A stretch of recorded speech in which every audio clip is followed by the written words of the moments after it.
Hello ladies and gentlemen, and welcome to the last day of round robin of Global Chess League 2025. The finals are set, the third place match is set, and let's take a look at some games that went on today. So, first thing we want to analyze, we want to look at is Fabiano Caruana versus Gukesh Dommaraju. Again, both teams are fighting for that playoff spot, for the second place. You know, Piper's probably almost secured, led by Fabiano, Caruana, and Gukesh wants to lead his team towards maybe the second place match or maybe towards third place match. So let's see how it goes. So Fabi goes e4, c5, and we have Sicilian defense, and once again we see bishop b5 on the board, castle a6, bishop e2, now knight goes to f6, attacking the pawn. d3, just like generally d3 is not the main move because it's considered kind of passive. Also, I think bishop d3 is what you know, most people prefer to play here, as it's primarily, I mean, you know, kind of aggressive move to play. And then the plan is to go c3, bishop c2, and then push d4 in the middle of the board. So bishop e2 instead, knight f6, and now you kind of have to protect. You can play knight c3 and then try to play d4, which is good as well. But okay, d3 is, you know, kind of slightly, you know, conservative option in my opinion. So nc4, transposing to some Marozzi structures. You know, the only system I hate against Sicilians is primarily Marozzi structures, because you gotta be extremely careful. You get less space in Sicilian, you can't really push d5. Marozzi is primarily played to prevent you from d5, which is considered one of the, you know, main move to play if you're playing with black in Sicilian. D5 and then you're good. If you don't play d5, then you kind of get pressed for a while. So c4 in that sense is a smart move, but here also I don't like, let's say c4 is kind of good just because the d4 square is not occupied and you kind of have to fight for it with black. So bishop d7, knight c3, and now d4 is played. Takes, and that's exactly Marozzi structure. So plan for black would be at some point to push maybe this pawn, bishop b7, or let's say go knight c5 and then try to maybe go and develop a different way. So knight e5, bishop goes to d7, and rook c8 attacking the pawn. So pawn goes to b3, queen a5, potentially setting up b5 ideas, and now a4 is played. Knight eg4 attacking the bishop on e3. And the idea is for why black piece right now is of course to take the bishop. So bishop goes back, and guess what? Skittish. I mean, that's an insane move. I'm not sure how you can miss it on this level, because yeah, I mean, you probably gotta play bishop g4 in order to keep the pawn. But now bishop d2 takes, knight d5, then goes back to d8, and the thing is, the knight on d4 is hanging. So in h2, knight d5, this is under attack, takes, and now bishop h6, bishop e5, and then bishop goes back to g7, and Gukesh is playing up a pawn. Queen d4, king g8, bishop d3, king c7, now queen goes to c1, so kind of making sure this rook is, you know, tied to f4 protection. Queen b4, bishop g4, queen d2, king c5, you know, attacking the rook, and now b5. Rook c8, keeping the c file.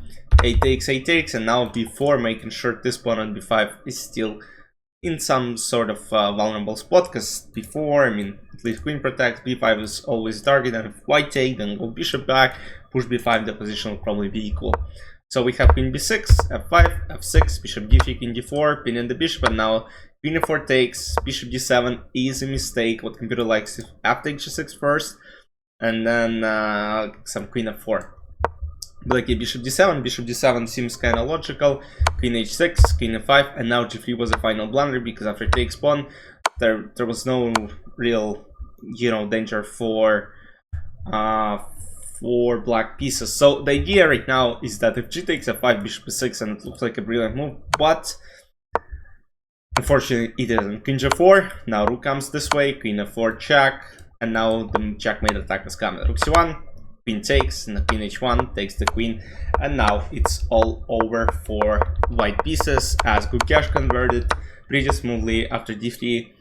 Fabi resigned, but his Piper's team is at no risk, probably at no risk, just because they have a better tiebreak score than let's say Alaskan Knights. But let's take a look at the second game played in this match. Arjun Erigaisi was playing against Anish, Giri. So we have King's Indian defense on the board. Knight a6 became quite popular actually. I see it a lot more often these days. Bishop f3, king goes to e7, but with the engines, it's also kind of became the way that pretty much every opening is playable these days. Like, you can play Scandi, you can play French, you can play Caro. I mean, all the openings are playable. Rook d1, knight f3, takes, king goes to e7, knight slides back to d5, and now knight, queen e6. So the plan is, at some point, push c6, get the knight back. I mean, this pawn is never taken just because the knight is protecting it, so no danger. c5, c6, knight f3, knight c7, knight c4, and now beautiful d6 square for the knight. b5, trying to counterattack, takes, and knight c8, takes, and king c6. You might ask, why not queen c6 first? I mean, there was this possibility, but I guess, I mean, bishop g4, and yes, white drop a pawn, but black have some compensation. a2 pawn is constantly under attack, and I don't know what else to say. The position should be still around equal, despite white being up upon knight e6, and two bishops kind of compensate for the lost pawn, and also this pawn's potentially not so strong together. So takes, queen c6, knight goes back to e6, and as soon as knight walks to d4, it's probably gonna be around equal. So takes, rook a4, setting up rook b4, rook e8, attacking the bishop, bishop goes this way, and rook b4, pinging the bishop. In c6, queen f8, bishop d3, rook goes to c8, attacking the queen, queen goes to a6, knight c5, queen a5, takes, and now rook e4. Rook goes to d1, rook c4, trying to maybe trade rooks off the board, h6, not letting knight goes to g5, h3, creating space for the king, and now rook c5 once again, attacking the queen.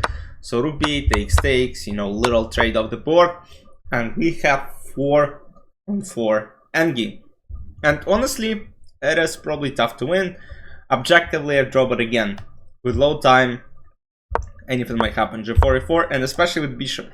Bishop is wide open. The bishop is usually better when it has diagonals to work with in the endgame. So f5 is played, protecting the pawn before, rook b5, and now pawn is finally taken.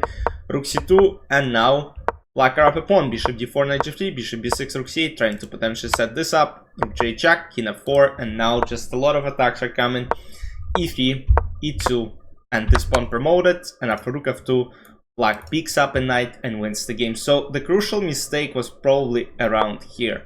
So after rook c6, it's still equal, so you kind of keep an eye on this bishop. If rook b2 is played, then there is a wild looking move, h4. Now king cannot go anywhere, so let's say if king takes h4, there is probably just apparently there is just rook h6, rook h5, rook f5, and you kind of keep an eye on this pawn. While if king g4 is played, I believe the same thing might follow. Rook g6, king f4, rook f6, that's kind of interesting to see. And now you pick up a pawn, and if king f5 is played, protecting the pawn, you can play rook b6, and you know, it's really good for white. And if bishop f2, I believe bishop f2 might be, yes, still a draw. Takes, and some e3, let's say, and it's still objectively a draw. So, but unfortunately for Anish, you know, one small blunder, I mean, not small, but I mean, on this level, I can't say that it's a huge blunder, but yeah, rook b2, and apparently there no defense, rook j doesn't work. Yeah, just a bit unfortunate for Anish, and Team Alaska Knights actually ended up winning that match with 11 versus 6. We move on to Alireza Firouzja, who will probably be named the MVP of the whole event. His performance is insane, and he's playing Maxime Vachier-Lagrave. e4, c5, Sicilian defense on the board, knight f6, knight c3, bishop c4. One of the most popular setups these days. I mean, I can't say it's very popular, but I mean, many people play bishop c4. e6, a3, bishop goes back, and now after bishop b7, bishop b3, sacrificing the pawn on a4, but I don't think it really is sacrifice, because knight e4 takes, queen g4, bishop g6, and it becomes a little bit wild. So bishop e6 coming, knight e6, a lot of theoretical lines, let's say takes, and now bishop b6, setting up knight c7, so a lot of interesting things might happen. So knight c6 is played, more conservative, and I kind of agree. I wouldn't play knight e4. I wouldn't take that one either. b4, now takes, and now a takes b4. The idea is, of course, try to set up attacks on the queen side.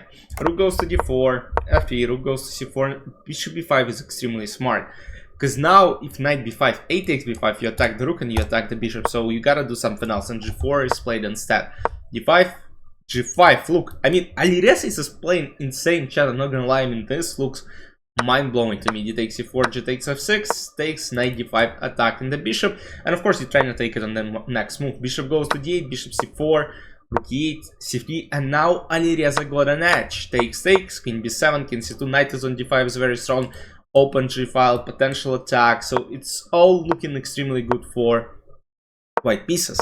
King d3, rook g6, trying to go rook g2, and king walks to b3. We saw, you know, king g6, king f5 maneuver yesterday, and that was insane, and now king goes to b3 in the game where it's full of pieces, but of course the king is safe, and now it helps the pawn push forward, c5, rook goes to b8, trying to attack, bishop d2, setting up, you know, more support, bishop c3, king c5, takes the pawn, rook a6, takes, and we are transposing to the following middle game where it becomes extremely complicated. The position is equal, bishop goes to e5, attacking the rook, queen goes to d1, king a2, and it looks like, you know, one move away from winning, just some rook a8, you know, pinning the queen, but queen needs to support this rook on a8 square. So rook goes to b6. The plan is right now, if knight b6, which was played in the game, bishop b6, if queen b6, there is a draw.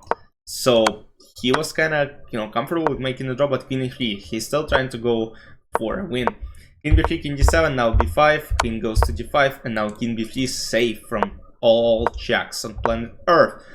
And now position just becomes winning. I mean, as soon as maybe this pawn is picked up, this is potentially not good, queen g5, setting up checkmate, f6, and now you take. And there are just not a lot of checks that you can do.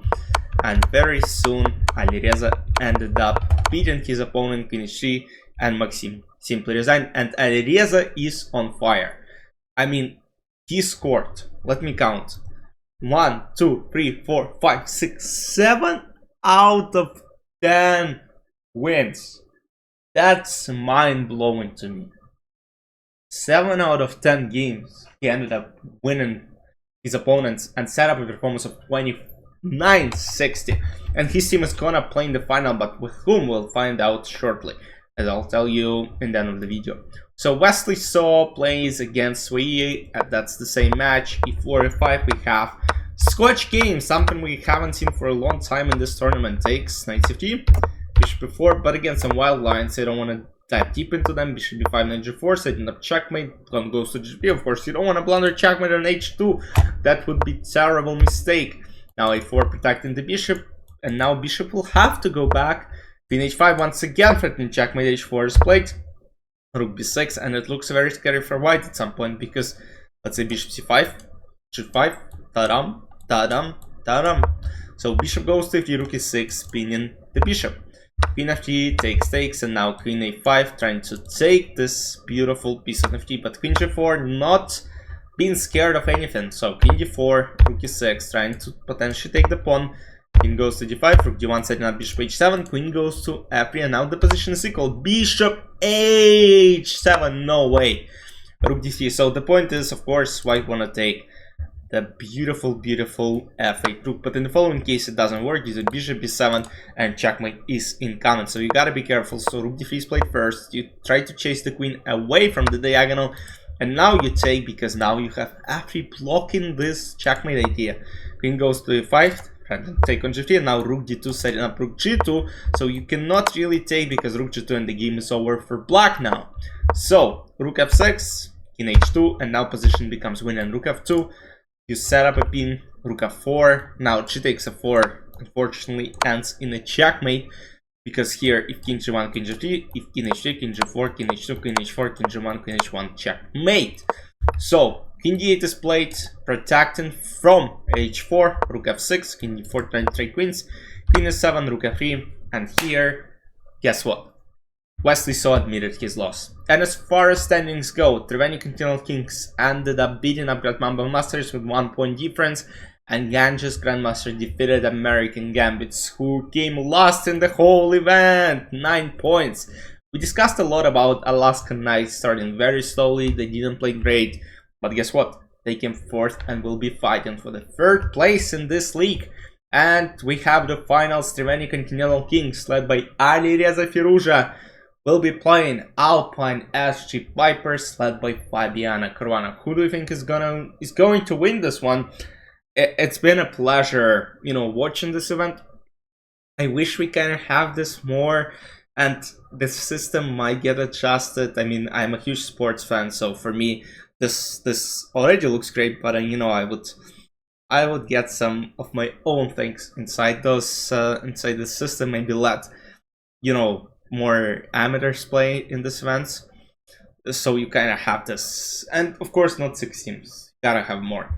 But alright, that's just my thing. Hope you enjoyed, and I'll see you after the final day tomorrow. Bye bye.